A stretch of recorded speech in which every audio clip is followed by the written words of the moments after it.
and I think I'm starting to smell smoke. But we're gonna finish this. But I should probably get out of here. Seems like the place is on fire.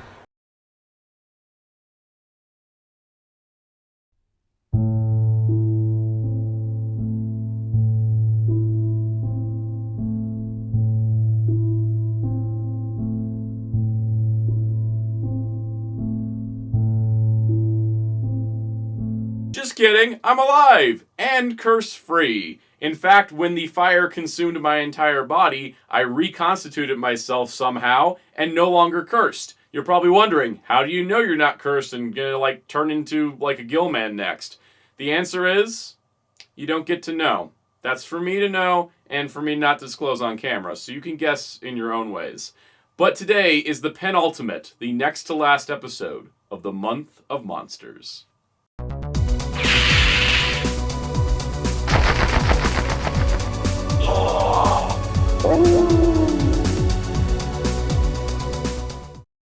Hello, this is Soundout here, and welcome back to Month of Monsters. I'm alive and well, and I can wear hats again, and no longer cursed because I've been a vampire, a werewolf, an invisible man who was actually a mummy, and a Frankenstein's monster this month. It's nice to just be wearing a hat and a t-shirt and talking about a movie I like. It's like what it should have been all along. But through this crazy journey, we have learned many a things. And the fact that is, Halloween is coming up. Tomorrow is the day, Halloween, the whole reason why October exists. And on that day, we have a lot of celebrations to do. But for the day before, I thought we should talk about something completely different than what we've been doing. That would be the 1993 film, The Nightmare Before Christmas. Now, this was a movie released by Disney's Touchstone Pictures label, not Disney themselves. They thought the main character being a skeleton wouldn't be on brand for them. And I'm like, yeah, but you killed Bambi's mom on camera. I don't know what your problem is. But yeah, that was the debut. Because now, Nightmare Before Christmas has a ton of merchandise. This is the dramatic irony when, Tim Burton designed a Mickey Mouse teddy bear that was a vampire, stuck it in the movie as a jab to Disney for not releasing it as a Disney movie, and now you can buy this in a Disney park.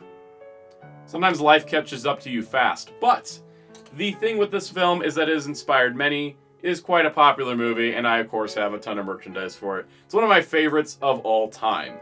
Now, when it comes to the actual film, the thing we always have to remember is while Tim Burton came up with the stories and character designs, that dude was off making Batman movies. Henry Selick's the one that should take credit for getting the director's chair and directing this movie through its 3-year production cycle. And every time I can credit Henry Selick with this, I will, because he's really misrepresented as not being an integral part of making this movie happen.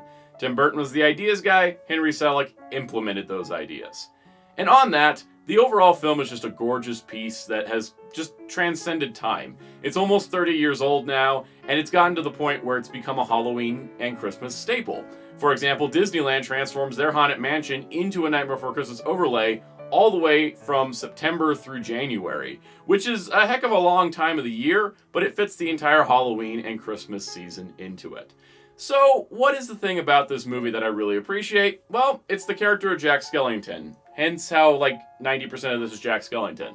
This is a character of a skeleton who has basically been at the top of his game. He's the Pumpkin King. He's the king of Halloween. Everybody loves what he does, except he's not so into that anymore. He gets tired of Halloween. He does it all the time. He has a routine, and while he's good at what he does, he just wanted to do something different for a little bit.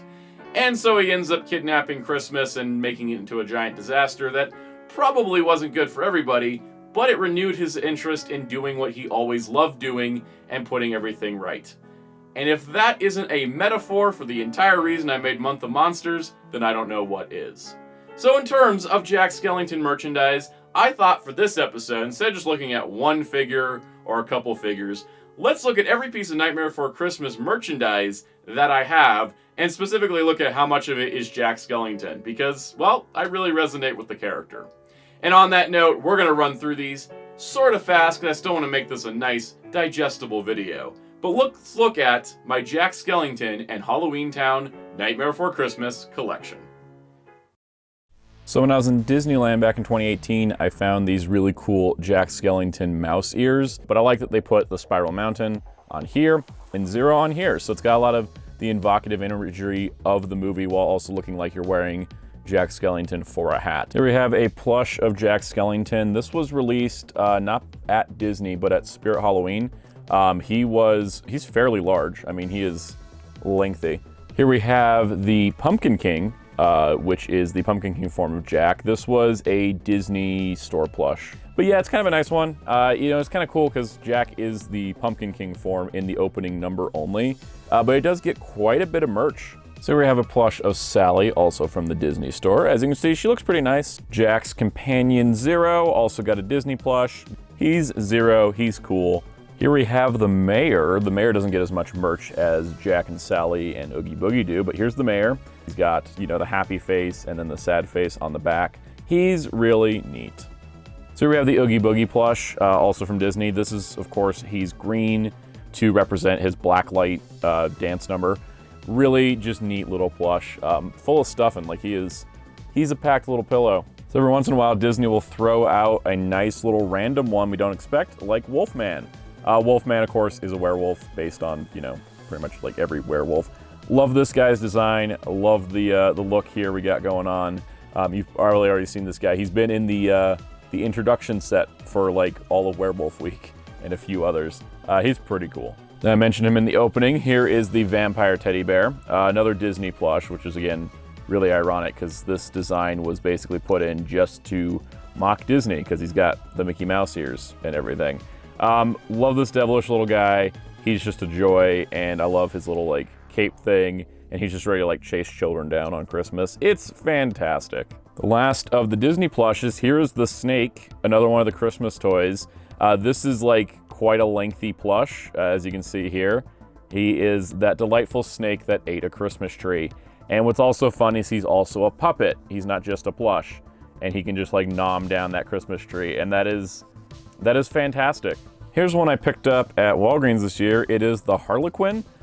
He is like a fashion designer by trade, based on his scene from the Making Christmas song. He's one of those weird designs, and I just don't know why he got a plush, but I'm happy, and I got it. This is actually my first Jack Skellington plush. This was made by Neca back when they had the Nightmare license, which I guess they're getting again. But this one, he's got a giant head and a little place you can hang him up, and he's got a tiny little body, and it's kind of adorable. And he also kind of works like a baseball because he bounces really nice. Here is a bust of the mayor, also by Neca. This one, he does have of course, the angry face on the back, the sad face, the happy face, the sad face, but yet again, you can't turn the head, so you can't get the like rotating function of his design. But you can see him from both sides, and he's got stuff. Here's Jack and Sally from Disney's new Emo plush line. They have magnets in their hands so they can hold hands. They can get different outfits. I gave them each a Halloween outfit. Like this is a pumpkin suit on Jack that totally has like Mickey Mouse pumpkins on it, which is just hilarious. And then Sally's got this nice Haunted Mansion dress. What's also cool about these is they are posable. So they actually have bendy wires in their bodies, so you can actually pose them. They advertise these kind of like an Instagram photo op thing, but look at them. They're adorable. So Funko Pops make these little houses. So we get this little house. It's Jack's house, obviously. I love the design of this because it's always got like this really tall doorway where you're like, how does anybody else but Jack get in there? But this pop is him, you know, he's sitting on the books about Christmas. He's holding his portrait of him as the Pumpkin King. It's just really cool, and I like the overall look of this. So Funko's been doing these Disney trains recently. I have a couple of them. These are Nightmare Before Christmas, of course. So we got Jack, he's got the engine. I love the design of it. It really fits it well. We've got Sally here in this little car. She looks really happy with a black cat. We've got Zero sitting in the duck with the bullet holes. We've got the mayor who's sitting in the vampire teddy car. And the mayor, just like always, has the alternate sad face, except you can actually turn the head, but then the sad part is he doesn't have open eyes, so you can't have like him going, oh, this crazy train. He's like, ooh, crazy train. Of course, we got Oogie Boogie, who's in a dice cart with the 2 dice. And then the clown with the tearaway face is in the Jack in the Box box that he stuffed, which is pretty awesome. But yeah, these are pretty cool. I have them on a table for display, and they're all like linked up and chugging along as a train. Here's a Jack Skellington head knocker from Neca, like 20 some years ago.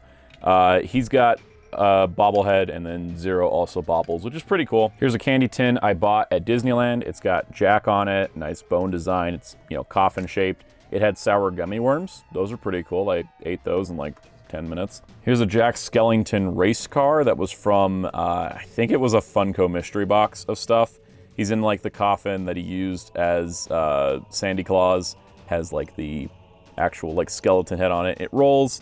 It's pretty adorable. I know it was like listed as 01 in a series, and I don't think they ever made any more because Funko's had like 1,000 toy lines by this point, but that's kind of a neat little car. So for a time at the Disney parks, Vinylmation was a thing. I think that's what they're called. This is a Jack Skellington one, obviously. The idea behind these is that it's Mickey Mouse. You can see the nose, the face shape, the ears, the body, but then they're painted like different Disney characters. Me, I wonder if that's called Vinylmation. Also me, doesn't look at the bottom of the feet where it tells you everything you need to know. Good job, me. Here is some Lego Sally and Jack that aren't officially Lego. These are like unlicensed, I think, or whatever we're calling them. I bought these at a convention.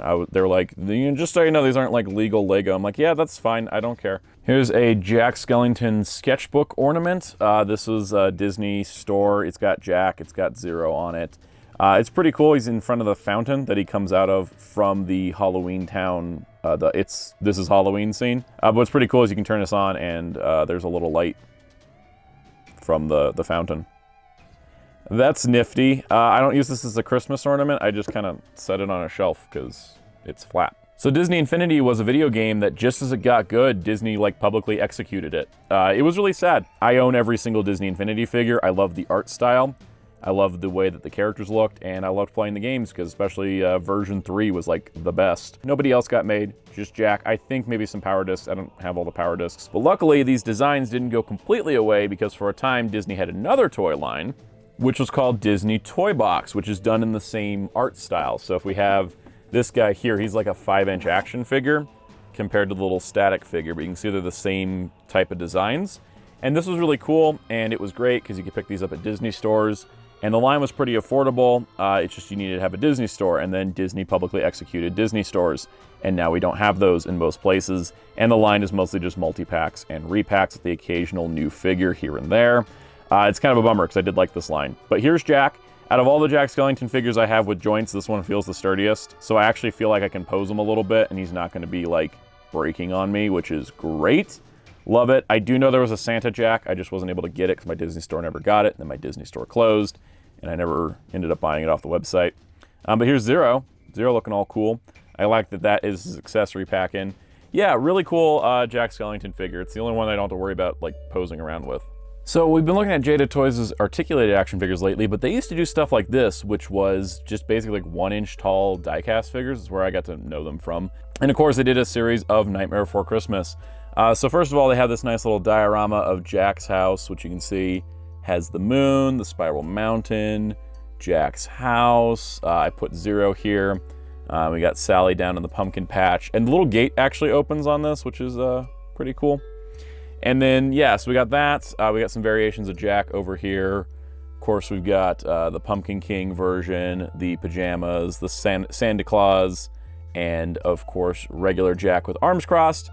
Down here, we've got a kidnapping in progress because we got Oogie Boogie. He's kidnapped Sandy Claus, thanks to Lock, Shock, and Barrel there. And then over here, we've got some citizens of Halloween Town. So, of course, we have Dr. Fickelstein. We've got Mr. Hyde. We've got the Lake Woman, the Behemoth, Wolfman, Cyclops Kid, and then, of course, the Vampire Teddy and the Duck with Bullet Holes. I wish they would have done more play sets, more figures, because they could have done the entire town and made it a nice little micro scale thing, but I do like what I got. Disney pin collecting's the thing. I dabble in it. I usually pick up a couple pins when I'm at the Disney parks. Here's a Disneyland 2021 pin with Jack Skellington on it. So here's one of the only Game Boy Advance games I still have the box for because, well, first of all, it's the night before Christmas. Second of all, look at that lenticular cover. Oh, there we go. So you can see we got Jack, and then he turns into the Pumpkin King. And he's back to Jack, and the moon moves to where it's like Oogie is on the moon, and he's in front of the Spiral Mountain. But I love this. This game was kind of fun. Early 2000s, they put out 2 games, one for consoles, one for handhelds. The one for consoles, I believe, was a sequel, and the one for handhelds was a prequel. So this is the Pumpkin King. pretty neat game from what I remember. I haven't played it in forever. But I still got everything inside. So, of course, we have the cartridge, which is usually what I kept of Game Boy games. I didn't keep their boxes very often. This is the thing like nowadays I would have, but yeah, back when I was a kid, it didn't matter to me. But yeah, so we got Pumpkin King, and this is like instruction manual. I would be remiss to not mention the Diamond Select Nightmare Before Christmas line. These three are all I have. This line is incredible. They've pretty much made everybody from the movie that had lines. I mean, they even made Mrs. Claus. The Diamond Select Nightmare Before Christmas line is impressive. All of them are quite large. A lot of them came with building pieces to kind of build out a Halloween Town diorama. And personally, I just don't have the space. I love this movie, but I just did not have the space to dedicate an entire line. But I did get Jack, Sally, and Zero. They've re-released these three quite a bit. But you can see that the height on these is kind of impressive because here's like Ghost Rider, who we've been using all month as our size comparison. So these are pretty big. They're supposed to be 7-inch scale, and they are really nice. Now, they are very, very true to the animation models, the actual stop-motion models. So, for example, Sally here will not stand without this big old stand. But you can also see that the problem is that she's really heavy, and this stand is kind of garbage in terms of connection stability. But you can see that they have some articulation, but not a lot. I kind of do wish they were just statues, like a statuesque line. Because Jack here, he's got joints. Like, you can move parts of him, but other joints won't move. Like, I can't get his shoulder to rotate, so he just pretty much is stuck like this. And he's so spindly that I'm like, yeah, I don't want to break him. Hopefully Super 7 fares a little bit better in the stability and joint department because they are modifying the designs. I think Diamond Select went a little too close to the actual puppet models because these are amazing, but they're also really, really fragile, and I worry about them. Zero's pretty good though. I mean, he's a hunk of happy little dog plastic and a nice clear stand. So now we're getting to my top 3 favorite Nightmare things I own. First of all, this is going to be number 3. This is a nice little burlap sack, right, with Oogie Boogie on it. But that's because this contains the wonderful things I've always wanted until they made them years ago. Oogie Boogie's broken, cheated dice. The way that has the skull patterns. There's no snake living inside of them, which is why it always rolls snake eyes. Love that detail in the movie. But yeah, these are completely unbalanced, and look at that. I did exactly what I was hoping, which was roll snake eyes. That was perfect. That was a perfect roll to have on camera. So I haven't bought a snow globe in a few years, except for this one. This is my number 2 favorite here. This snow globe is just gorgeous. I love it's got the logo. It's got Jack's hand around it, kind of like the snow globes he was holding during the Christmas scene. And then it's got this beautiful piece of Jack and Sally in shadow on top of the spiral mountain. And it looks really nice because they put this orange and black confetti inside. And then it's also a music box. So we're gonna play a little bit of this. I don't know how long, it's a music box version. I can probably get away with a lot of it.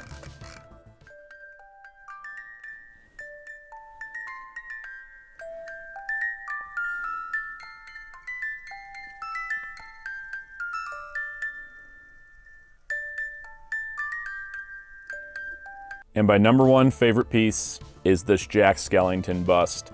This is amazing. So this came out back for, I believe it was the 20th anniversary DVD, which was the big deal when Disney really started to embrace this fully. This is just a beautiful piece. We got Jack, you've got this wonderful bust. It's really hefty. It's, God, I don't remember what it's made out of. It's probably made out of resin or something. It's really, really nice material. It's just a really excellent piece. And this is when like home video releases for stuff got crazy with like, here's a statue bust. As you can see, it's got the Walt Disney Pictures Presents logo on it, finally getting it out of Touchstone, putting the logo on the movie itself here. On the back, there's this little Jack on a little coffin. You pull this out, and inside you have this little drawer. And what's inside here, of course, is the collector's edition DVD. So here's disc 1, which has the movie on it, and then disc 2, which is the bonus features. I don't ever open this up for these anymore because I just, I have other versions of the movie. We're not going to go over all the versions of the movie I have. But this is like a little here is basically everything that's included and just all kinds of cool stuff. And then what's really awesome is that just in time for Christmas, If you want to keep this out all year round, you can have Halloween Jack getting ready for Halloween, or you can, this is amazing. I haven't done this in forever, so bear with me. You can just Velcro this, and Velcro this into that, and put this over his head, give him the beard and the hat, and there is Santa Jack. I love this. This is great because you can have this displayed, for your Halloween and your Christmas seasons. And then to top it all off, this thing's got a voice box activated by this little button down here. Thank you. Thank you. Thank you very much. Merry Christmas. Ho, ho, ho, ho, ho, ho. I believe it was our most horrible yet. Surprised, aren't you? I knew you would be. Call a town meeting and I'll tell everyone all about it. There's got to be a logical way to explain this Christmas thing. To the head of the team, Zero! So while yes, nowadays I will watch the Blu-ray of the movie versus the DVD, this thing is irreplaceable and absolutely gorgeous. And I'm gonna leave him a Santa Jack, because guess what? Halloween is here. Halloween's almost over. We're ready to go to Christmas. So yeah, that concludes, I think, all the merch that I'm gonna show off in this one video. So at the end of the day, I do own a lot of Nightmare Before Christmas merchandise, and while I don't own, like, everything, and it's not like I buy every single merch that comes up, it's not like it's Tron, where there's so little merchandise I have to grab every single item there is, because who knows that that'll be the last one. Nightmare Before Christmas merchandise will always be around, and I always love collecting it, and specifically different versions of Jack Skellington. So I wanted to share this as we're approaching Halloween. But, what should we do for Halloween? I'm curse-free, I'm feeling good, I'm at the end of this month. Let's take this camera on a vacation. You know what? Let's go to Halloween Horror Nights. Stay tuned for tomorrow.